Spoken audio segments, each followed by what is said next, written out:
So we're going to now strive to sense our vibration as we work our way through the fetters. Sense our vibration, and we first focus on anger. Anger feelings, past and present. The goal would be to recall an event when you were angry.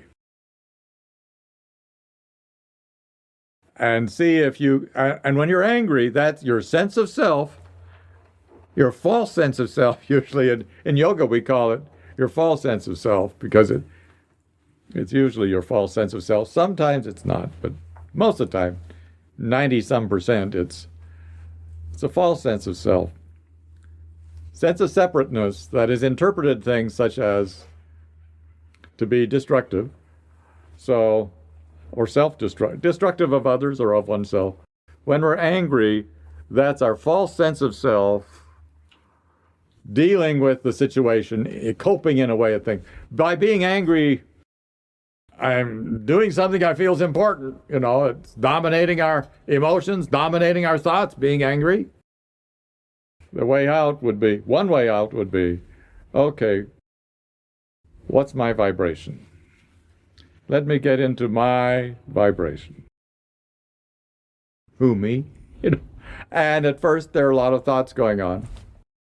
Get into the vibration, and you'll find there's something out there kind of on the frontier of your consciousness that's angry. But it's not you. That's my false self being angry. I am this. The way I am experiencing and expressing is from a sense of separateness. You'll be able to make that distinction between your vibration and your ego being angry. So, thus, I better clarify. I'm saying we're going to strive to recall when we were angry. And then we're going to strive to remember our vibration and feel our vibration and look at it again. Maintaining our vibration, regard the situation again, and see what that does to our understanding of the anger, to our release of the anger, or to a new appreciation of the anger, the mechanics of anger, the dynamics of what the need was, that kind of thing. We're going to strive to sense that we are distinct from that. That is our outer self, and our vibration is basically our inner self. And we're going to try to sense those two things. By sensing our vibration and abiding in our vibration, we're going to be able to sense that was my outer self, and get to know our outer self. Get to know our inner self. The process to become free of the first fetter, anger, regarding a specific event, and also regarding other events in general. We're hoping that our vibration, sensing our vibration, going to help us deal with anger issues. And if we don't deal with anger issues, we may become depressed, or repressed, or oppressed, or end up on Oprah. There are all kinds of possibilities. Okay. So, first process, sensing our vibration, trying to live in our vibration. We know how to get at it, right? Any questions about getting at it? I think we did it. Okay. Just sensing our vibration. Recall now, and stay in your vibration as much as you can. A time you were angry. Maybe really angry if you can. And strive to sense what part of yourself was angry. Try to distinguish between your vibration and that sense of self you had, that outer sense of self you had that was so engaged in the anger. Find your vibration. Strive to see if it's distinct from, if you can find the distinction between your vibration and the sense of self, the ego sense you had while you were that angry that time. Trying to come to some understandings of true self versus outer self. When you work on one anger issue, look at another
Okay.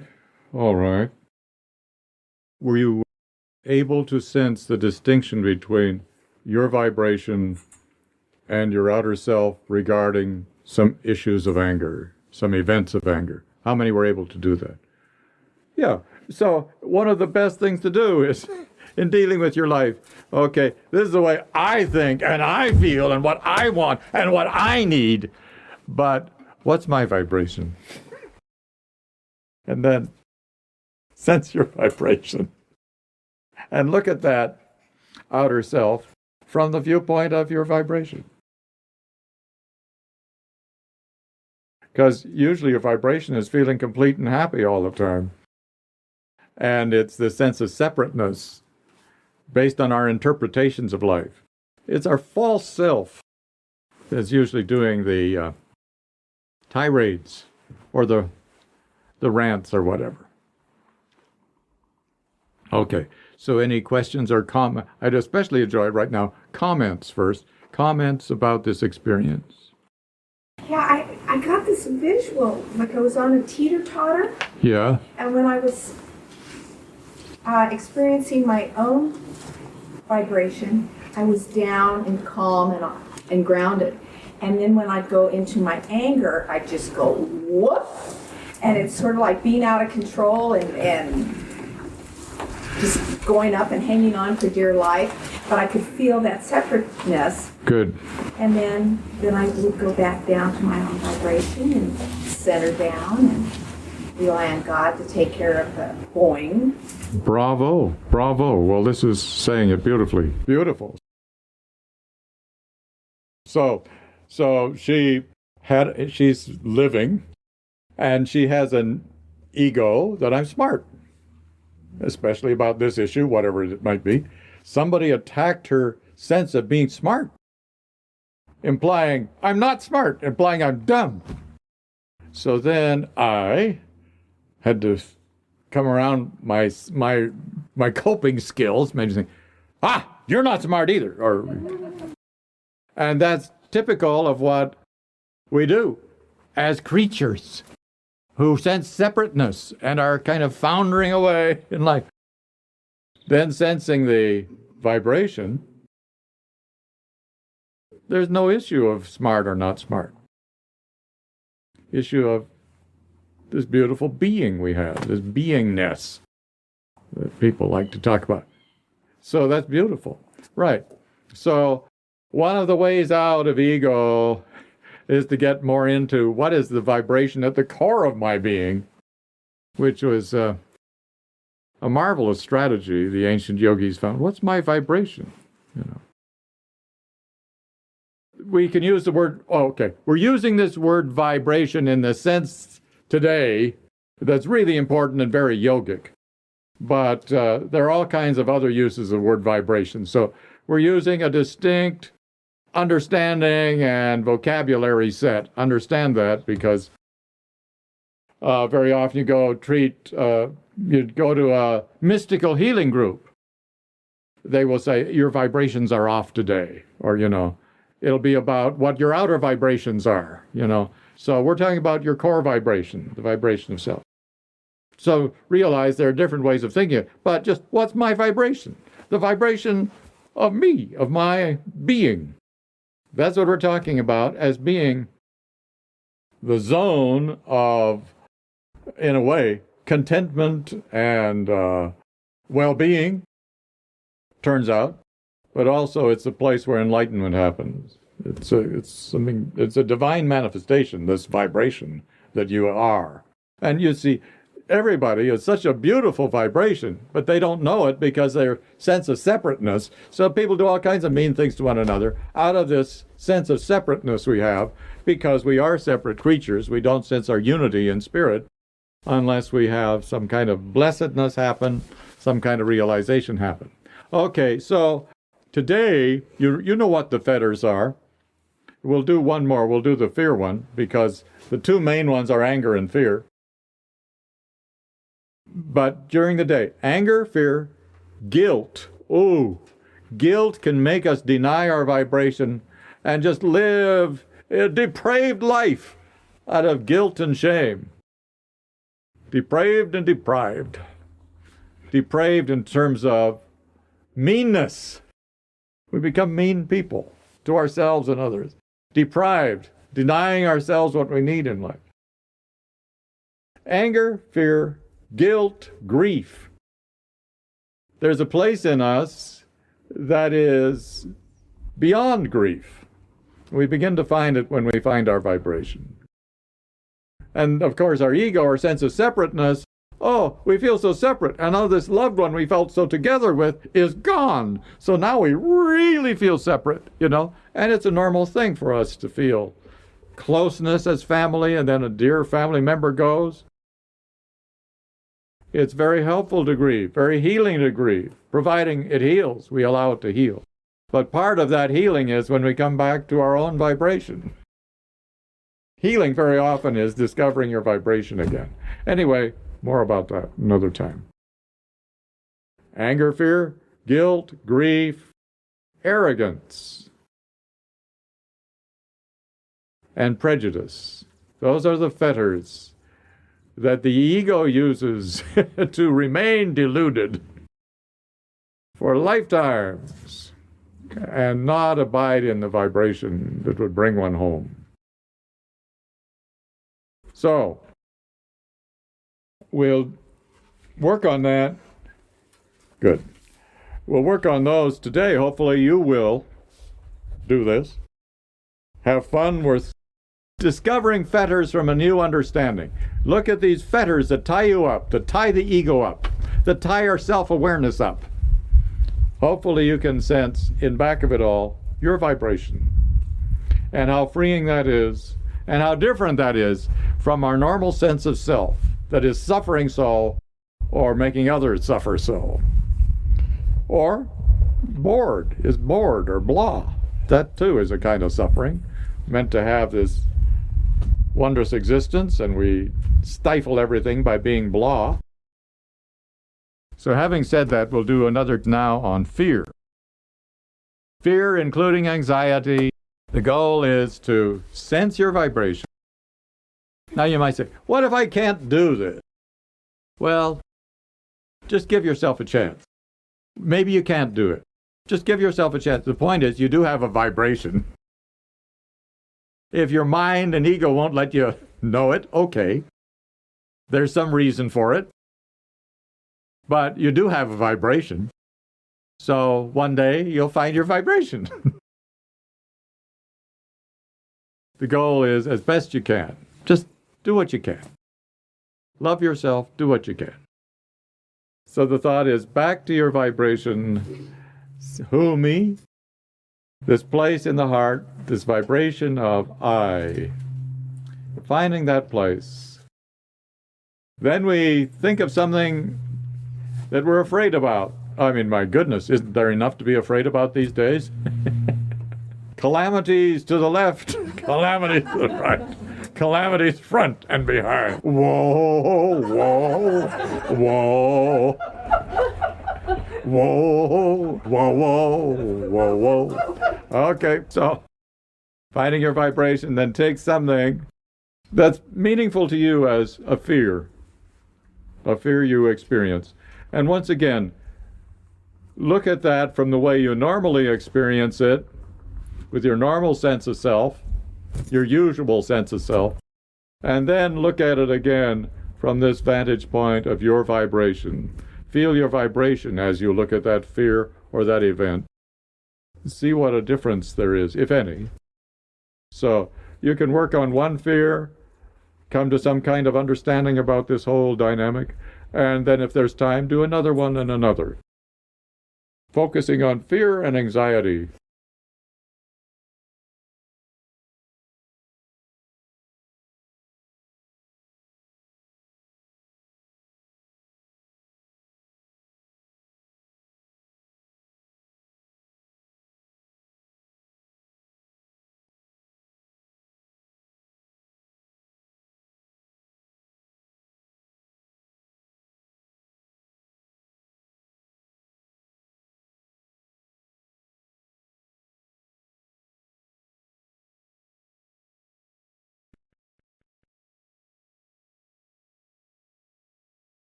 Okay. So could you share some comments about this experience? Turns out your vibration is not afraid, right? Our organism is afraid for our survival, but our vibration is not afraid. How interesting. Our core, not afraid. Anyway, so what did you discover in working with your fears? Okay, please. That's usually what happens when you get into your vibration. It really is a beautiful thing. Shows you how to better understand or deal with the issues and takes a lot of the sting of fear or anger out, doesn't it? Yeah, and a lot of insights. Wonderful. Yes, please. I guess when you feel your life's been threatened in an immediate way, you allow the process God designed to protect this organism adrenaline you and get you ready to deal with it. So thank you for making that point. And in back of it all, though, you'll probably find there was a vibration that was intact throughout and not all that worried. But there was this, the ego is designed, the main function of the ego, this false sense of self, is designed to protect this organism from harm and from extinction. So your ego did what it's supposed to do. That's the ego in perfect form, especially if you were able to function well when you were dealing with the threat. Bless your heart. So did you sense the vibration in back of this when you were doing this? That's the beautiful point. So her anxieties were made up in her mind. She discovered that when she got into her vibration. That's really great that you can find that. That's really great. Yes. So our fears very often are brought on by us, by the way we think of things, due to our sense of separateness. Very often we are self-destructive. And a lot of our fears are really meannesses we do to our lives and to ourselves due to some kind of false appreciation of our life. We should appreciate ourselves more and life more, and in other words, have more faith. Give ourselves a better chance instead of, in our mind and thought, eliminating our ability to succeed and survive and do well. Very beautiful. Okay, what we're going to do, you can tackle a lot of life head on by dealing during your quiet time and meditation with the fetters. Abiding in your vibration, free the heart of its habits of anger, fear, guilt, grief, arrogance, and prejudice. And today, stay in your vibration. Let it grow clearer and stronger. Also, it's very wonderful to revisit any past events that still stick in your craw. Any past painful events, wounds, sorrows. Also, focusing on updating your desires, just from the viewpoint of your vibration. Is that desire or habits about dealing with your desires? Is that desire pattern valuable? Is that desire pattern beneficial? Very often getting into your vibration helps you to make a lot of choices about desires, your view of your wants and your needs. So, wonderful things to work on. I think we have time to do one more. Let's focus on past events. We will once again strive to sense our vibration, abide in our vibration, and then choose a past event which still hurts us or haunts us or isn't gone yet. Maybe they're all gone. So, just if there's something there that's still hurting, sense it from the perspective of your vibration and see if you can understand it better, maybe even let it go, or maybe realize it's a wonderful thing. It's possible.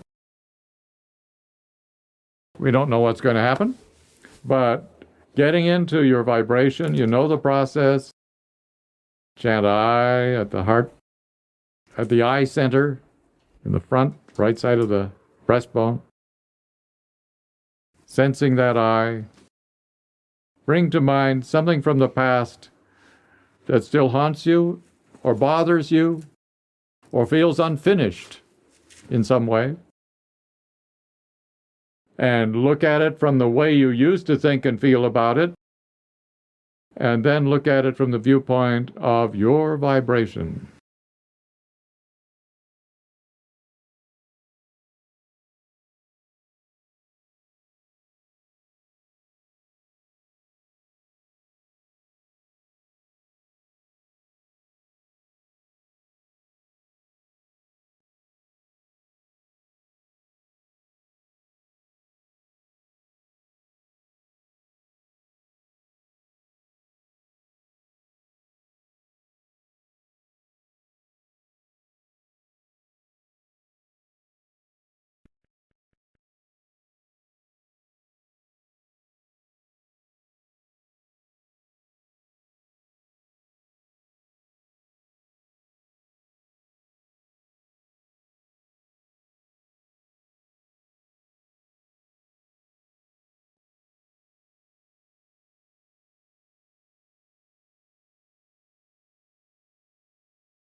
Om.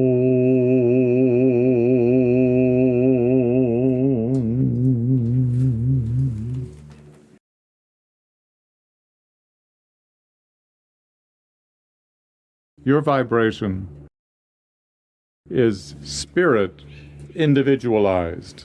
The infinite individualized itself as you. The core of it all is your vibration. It's God, spirit, that has determined that vibration. You really connect to God when you find your vibration. Allow it to abide. It's not that hard to find either. You find it right where your hand automatically goes when you say, who, me? As a result of abiding there, the heart will get free of its fetters.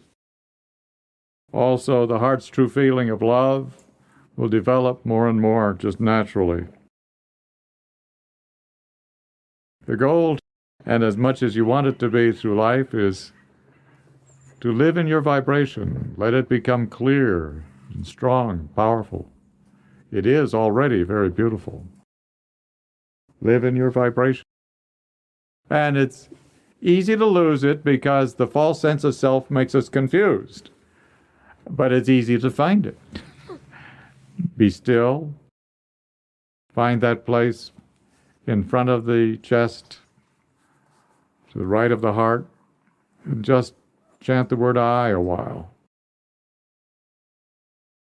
Or the word Om would work too, but I is best to help you clarify the distinct vibration. And live in it. Discover who you really are.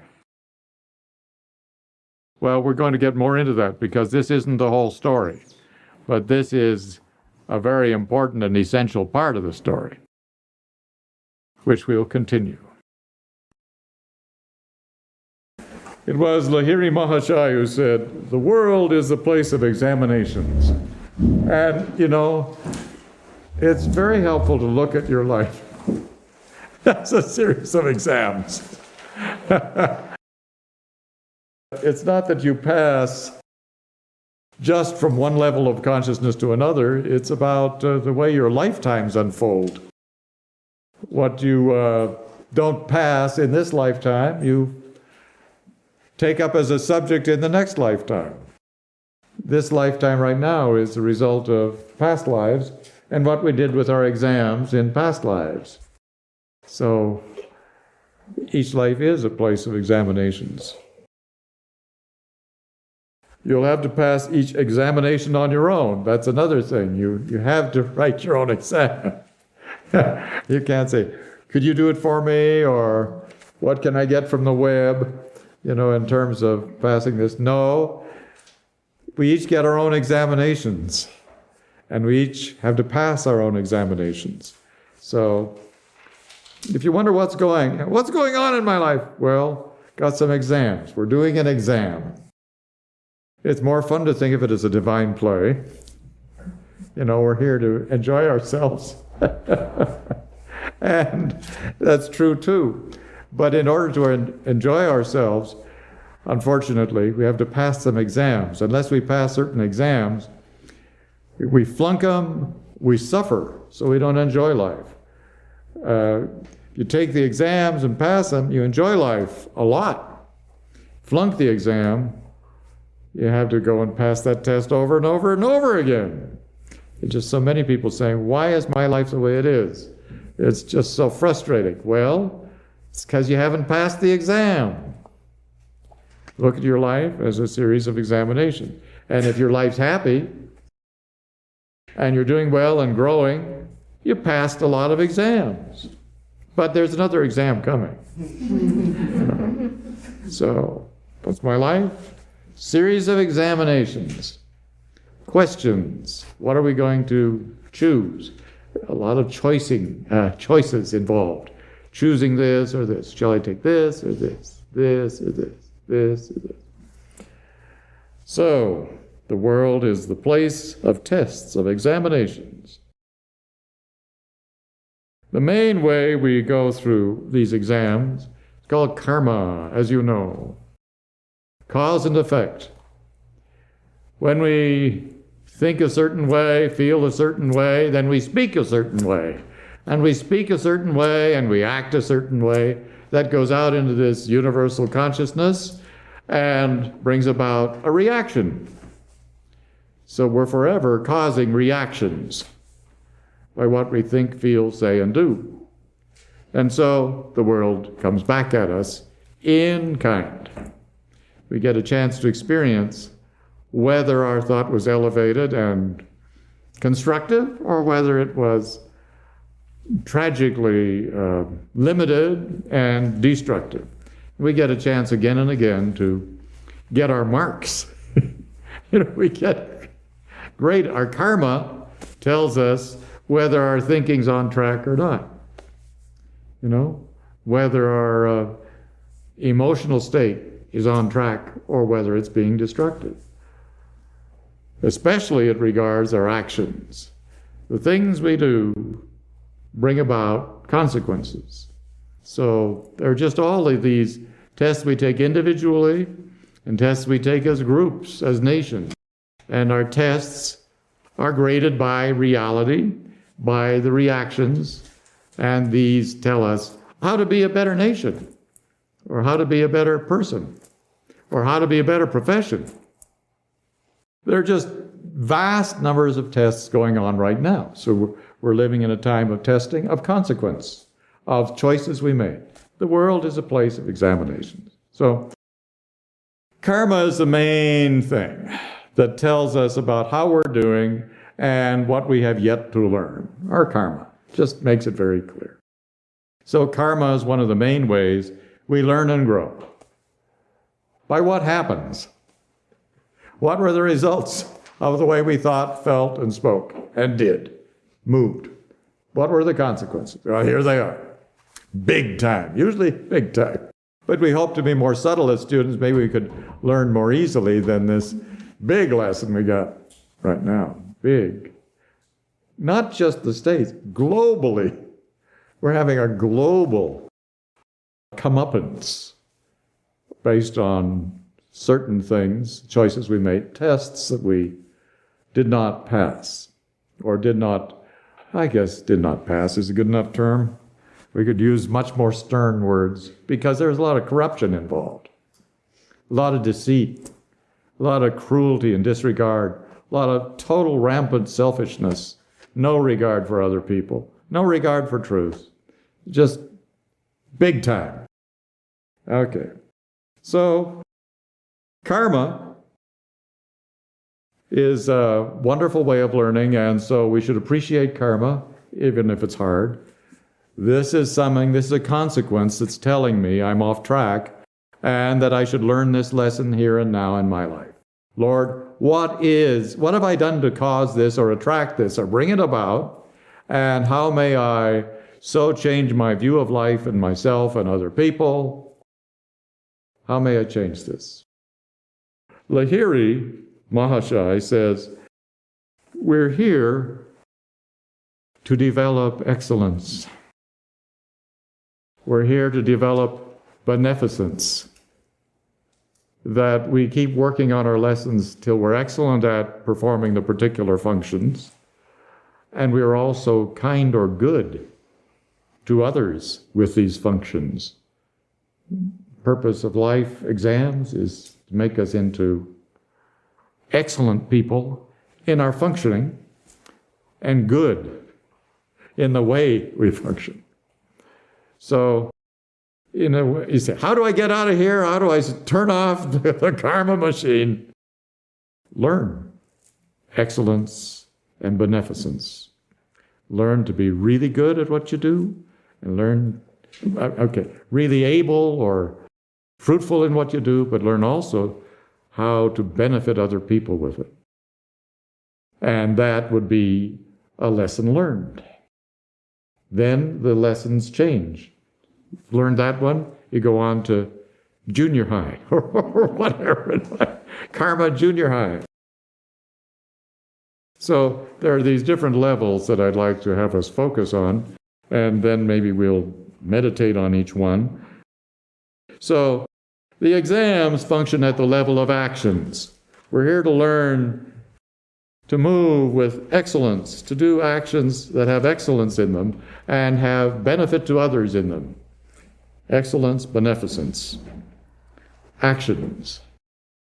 Then also, what's our motive? Well, you could say that's involved in excellence and beneficence. In other words, even like Vishnu Das wrote this article for Vivekananda's some great celebration. I forget what number it was, maybe 50 or 100, some kind of special inaugural book. And the wise man who was peeling potatoes, even his peeling of potatoes was superior to the peeling potatoes of the other people. Just when he applied his consciousness to anything, even peeling potatoes, he did a beautiful job of peeling the potatoes. We're here, in a sense, to learn how to do whatever comes to our hand very well, with attention and consciousness and conscientiousness, with an appreciation.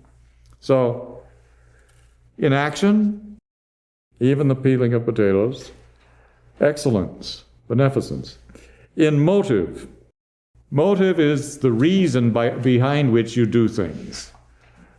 What makes you decide to do something, decide to do it well, or decide to do it selfishly? What's your motive? Very often in law, we're very interested in what's your motive? Why? Why? What's your motive? So that's a place also to develop excellence and beneficence. Excellence, care, consideration, and also to develop sense of giving, of benefit to others in our motive. Instead of, normal motive is sankalpa. do it for selfish reasons. Here's what I want from this. Say, well, isn't that the motive by which most people function? Yes. That's why they keep reincarnating. And don't become very alert, aware, spiritual people. Very often don't even become constructive people. Most people function by selfish motive. Sankalpa. And the goal in yoga is to change sankalpa, selfish motive, to a loving motive for others, or for you, for God, for people. When you have a changed motive, you have a better state to live in. Your outer state is better to live in. Your inner state of well-being is better to live in when your motives are upgraded in terms of excellence and beneficence. Words that come out of our mouths, they have consequences. They have consequences whether people want to relate to us or not, or whether people can regard our word as true, whether we can function well based on the words that come out of our mouths. But also, our word influences a great deal the inner state we're going to live in, one of deceit and one of fear of being caught, fear of being convicted, all of those kinds of things. Our word. So I've said actions, motive, word. Some of the exams we're working on every day. Actions, motive, word. Thought. The thoughts we have, very subtle things, and it's so easy to have negative thoughts and turn them around, and the question is, do we turn them around or do we jump in and indulge them? So thoughts have subtle consequences, but they also prompt us to our actions. So we're here to work on our thought. We're here to learn through exams how to think in a way that benefits others and benefits our organism, our being. The state in which we live is a result of the exams we've had. We're also here to learn that we are not just actions and motive and thought. We're here to learn that we are soul, not ego. We're here to learn that we are spiritual beings, expressions of the infinite spirit. So, in ignorance, we identify with our bodies. We form a false sense of self, and very often that's the way we will conduct ourselves in our exams. And the ego usually flunks, almost always. You keep working at a particular life lesson until the ego is at least considerate of others or harmonious, not destructive. So we move through life being educated in terms of our self-view, who we think we are. Very often the test that we get when we're working in life here, being tested, is shall we go ego or shall we go soul? Ego is self-preoccupied. How do I get what I need and become happy? And soul is concerned about the infinite as it expresses not only in us, because it does express in us, but in other people. So will we have that vaster view or that narrow view? And very often that's a contest we see. If we want to have an insight about the tests we go through, shall I go ego? Shall I go soul? But my ego is so hurt or so angry or wants this so bad. Why don't I go ego for this one and not do soul on this one? And then there's all the pain and trauma, because chances are soul loves us and is the core of our essence, is the Spirit of God in us. If we just chosen from the viewpoint of soul, it would have worked out way better. But no, we tend to go ego. So we tend to come back again. We tend to keep reincarnating, working on the different experiences of life until we say, I think I'm a soul. I should choose from my soul view. The ego one looks more glamorous and more pleasurable and more thrilling and more important maybe. But I'm going to go this soul way. And usually the soul way just gives you so much benefit, but it doesn't look like it to the ego. So very often life lessons boil down to soul, ego. And like little kids sitting before their M&Ms, you know.